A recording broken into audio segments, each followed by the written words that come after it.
It was a dark, foggy night, as it really should be whenever something eerie happens. I was walking from my dad's house over to my mum's. I'd had a fight with my dad about something, the topic of which I've since forgotten, and realised at 17 years old that I was old enough and capable enough to walk alone back to my mum's house, instead of stewing in my room at dad's. Besides, both of my sisters were asleep already, so I wasn't worried about them not getting their homework done or needing help with dinner. No, my self-appointed duties were done for the evening, and the only thing that stood in between me and the relative freedom of my mum's house was a brief walk round the lake. A simple walk through the deep, dark night, so dark I could barely see the street lights that were supposed to mark my path, let alone any friendly stars or moon above. A walk I was making alone, with little notice to my mum and none to my dad. I tried not to let the ambient drone of the night bother me as I made my way over. My path would take me down my dad's heavily wooded road, onto the lakefront, and slowly around its perimeter. It could be intimidating even in broad daylight. Starting down my dad's lonely gravel road, every little crunch or skitter in the dark made me jump. Although I was familiar with the crunch of little critters scampering around the woods, I was still inexplicably certain that danger hid just outside of view. Nevertheless, I continued. I refused to look anywhere outside of the halo of relative safety that my flashlight beam provided. I'd made it down my dad's road, empty expanse of the lake blooming into view in front of me, when my flashlight caught the glow of an animal's eyes in the dark. Just ahead of where I stood, off my dad's road and to the right, there was a beast. I froze, startled by its piercing eyes, and watched in awe as a huge dog emerged from the woods. It was nothing but a mass of long black fur, standing as tall as a St. Bernard. In spite of its apparent size, it hadn't made a single sound to betray its presence, as if it had simply appeared out of thin air. If I hadn't known better, I would have thought it was a live, bloodthirsty wolf, and it was approaching me. Though I had grown up with cats, I knew enough about dogs to know that they could be dangerous. Even familiar dogs needed to be greeted in a safe, appropriate manner if you didn't want to get bitten. And though he seemed to be in good spirits, huge tail wagging lazily, I really didn't want to run the risk of getting bitten by a dog that seemed to outweigh me by at least 30 pounds. "Oh!" I exclaimed, and the dog looked up. "Hi there, buddy!" I tried to keep my tone as syrupy sweet and calm as possible, even as the dog nuzzled my hand with his wet nose. He pushed his head into my palm, and I was shocked by how warm and soft it felt. We were standing outside on a cool spring night, with heavy fog spilling off of the lake and obscuring the world around us. Although there was some dew that had collected on the edges of his fur, he was otherwise warm and dry. I could have almost curled up right there on the road, resting my head on the dog and telling him all my troubles. The dog seemed to agree with my thoughts, and swished his heavy black tail across the ground in a gentle, placid wag. We stayed there for a moment, the dog wagging his tail as I cooed at him and patted his head, until the reality of our surroundings broke through our pleasant little meeting. A branch snapped in the woods nearby, and we both snapped our heads up in response. The dog seemed immediately tense, sniffing the air and hunting for the cause of the sound. I knew logically that I should have been wary of an unidentified dog getting skittish, as one wrong move could lead quickly to a vicious bite. If he thought in his little dog brain that I would stand in the way of him hunting, or somehow posed a threat to him, I would be dead meat for sure. But I felt no fear. In fact, I felt somehow calm, protected. The dog wandered a few steps away and turned in a circle, whining and glancing at me. I wasn't sure if he was nervous about a creature approaching us, or knew he had to return to his own home. But whatever troubled his canine mind, it kept him moving. I had to keep moving too. "All right," I called, drawing the dog's attention again. "Good night, Bud." With that I turned and continued on, walking towards my mum's house. And as I quickly realized, so did the dog. I stopped again, as did the dog. I sighed. "Oh, come on, man," I whined slightly as I hunched over, offering him two-handed pets that set his tail thumping against the ground once more. I didn't want to shoo the dog away, but I also didn't want to lead him away from his home. "Where are you from?" I asked, gently pushing aside the fur on his chest to look for a tag. But I found no tag. In fact, I found no collar at all. The only thing I found as I searched his thick fur for identification was a very happy dog, who mistook my examination for a wonderfully thorough petting. I pulled my hands away, crossing them in front of me as I examined the dog once again. He was too well cared for to be a stray. Long fur neatly cut away from his eyes, so clean that he didn't smell a bit. Not even like wet dog, which was strange in light of the damp air. The dog stared back at me. He circled himself once again, looking towards my mother's house across the lake, before sitting obediently in front of me. I felt like I should have been wary of the massive, unfamiliar, completely unidentified dog that had found me all alone in the dark. At best, he could have been a beloved pet that was missing in action. At worst, he could have been rabid.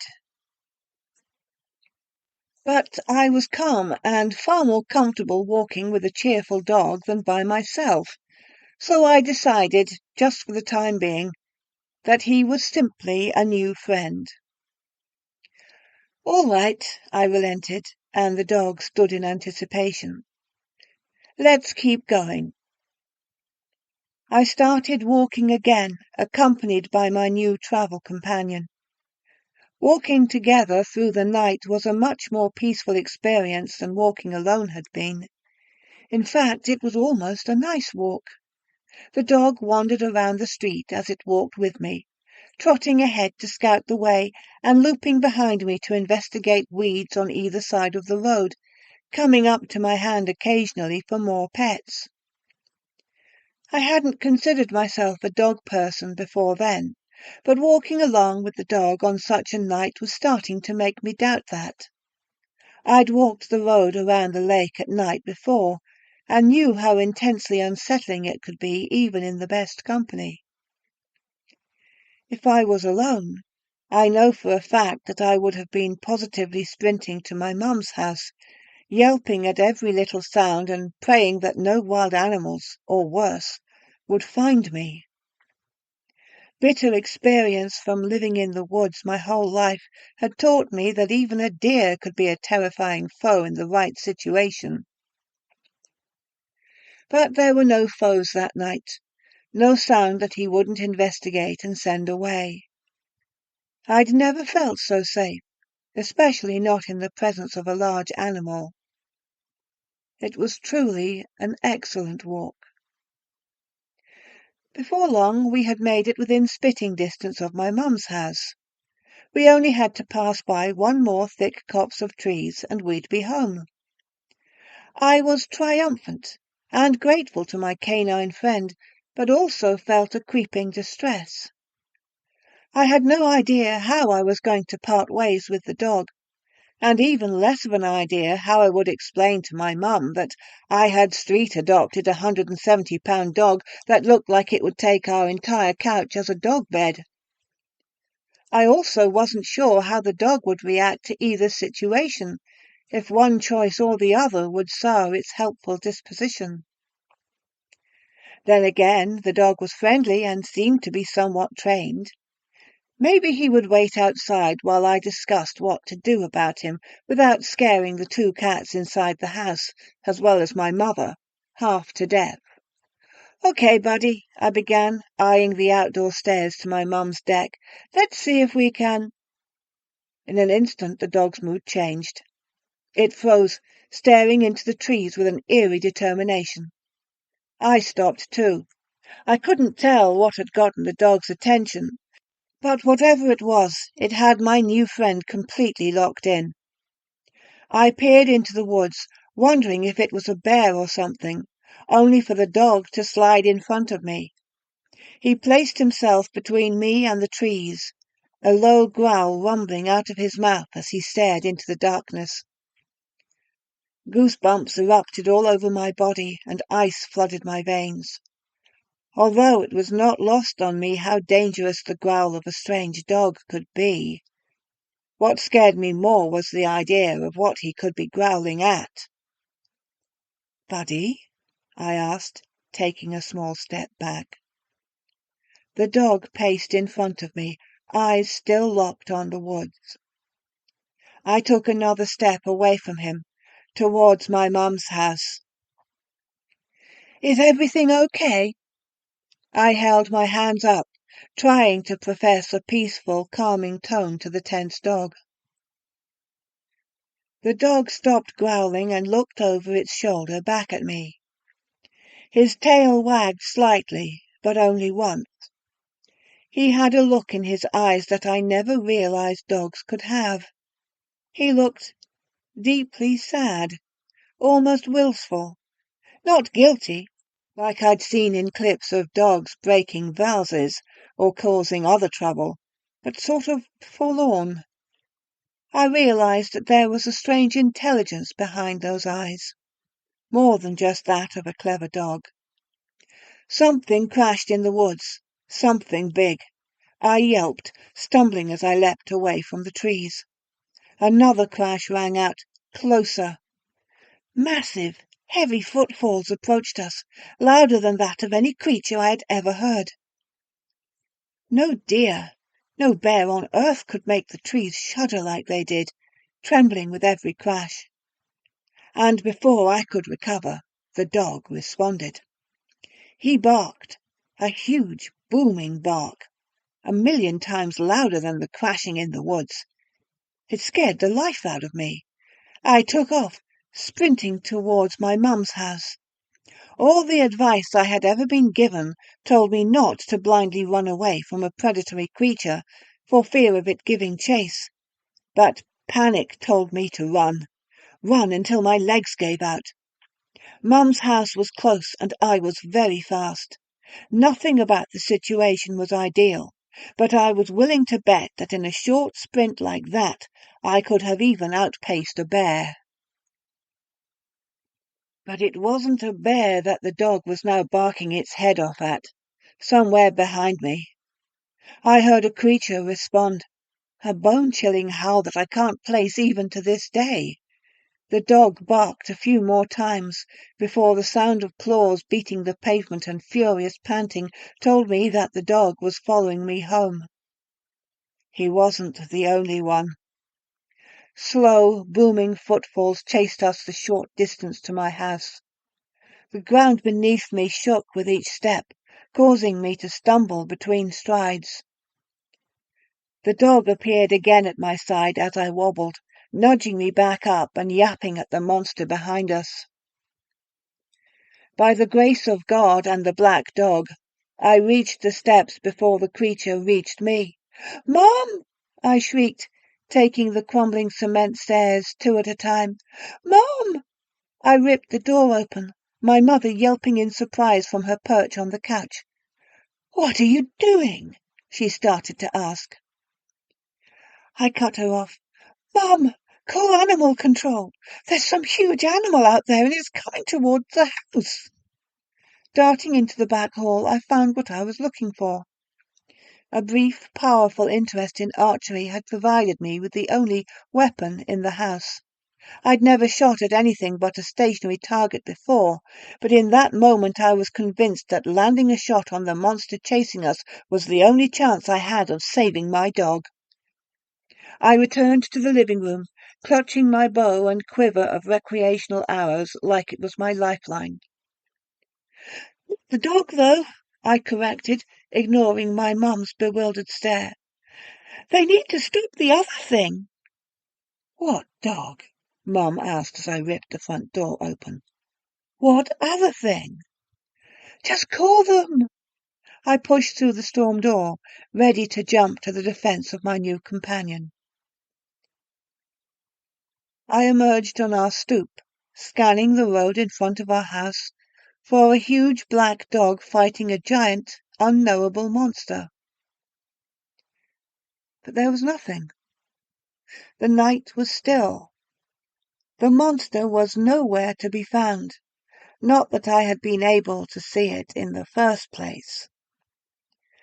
There were no broken branches or disturbed foliage, no sign that it had ever been there at all. I looked over the railing, hoping to see the dog sitting at the base of the steps. But no, he was gone too. Mum joined me, peering into the night and frantically questioning me about what I had seen, asking me where it had gone. But I had no answer for her. I never saw the dog again. I asked around, interrogating the other members of the lake community about their dogs and any other canine creatures they may have encountered, but none had ever seen the dog that I met that night. Some suggested that it could have been a stray, or the faithful companion of a visiting acquaintance, but no one could recall such an acquaintance visiting in recent months. Others thought it was a protector, a spectral guard that came to my aid before I ever knew I needed it. Still others thought I was a liar and made up the entire encounter. I know what I saw, and I hope that wherever the dog is now, he's safe and happy, and getting a lot of excellent pets from whoever he decides to help.